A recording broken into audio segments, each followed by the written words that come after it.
Guys মোটামুটি অনেকগুলো গাছ নিছি, মানে নার্সারিতে আসলে না মাথা পুরো ঘুরে যায়।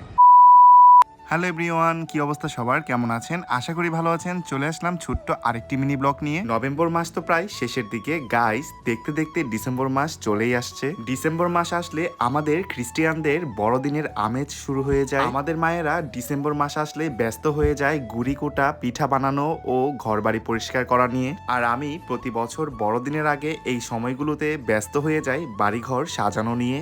যেহেতু এখন শীতকালে তো অনেক রকমের ফুল হয়, আমি সবসময় চেষ্টা করি বড়দিনের আগে নানা রকমের ফুল গাছগুলো কালেক্ট করার জন্য। গাইস, বাড়িঘর যেমনই হোক সেইটা যদি সুন্দরভাবে সাজিয়ে রাখা যায় তাহলে দেখতে ভালো লাগে আর নিজের মনের মধ্যেও অন্যরকম একটা শান্তি কাজ করে। মানে নার্সারিতে আসলে না মাথা পুরো ঘুরে যায় যে কোন গাছ রেখে কোন গাছ নেব। অনেক ফুলের গাছ, অনেক, মনে চায় যে সবই নিয়ে যাই।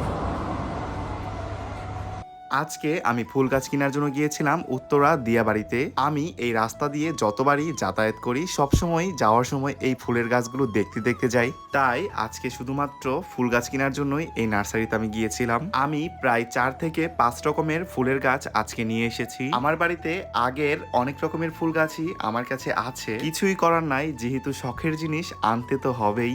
মানে বড়দিন আসলেই আমার বাড়িতে ফুল দিয়ে ভরা থাকবে আর সেটা দেখতে ভালো লাগবে। তো এখানে হচ্ছে চন্দ্রমল্লিকা আছে, 4টা চন্দ্রমল্লিকা আনছি। কসমস ফুলের গাছ আছে। এখানে আছে হচ্ছে পিটুনিয়া। মোটামুটি অনেকগুলো গাছ নেওয়া হয়েছে, তো এগুলো এখন আমি টপে লাগাবো। গাছগুলো আনার পর আমি একদমই দেরি করি নাই, টপে লাগিয়ে নিচ্ছিলাম। কয়েকটা দিচ্ছিলাম হ্যাঙ্গিং টপে আর বাকিগুলো দিচ্ছিলাম নিচের টপে।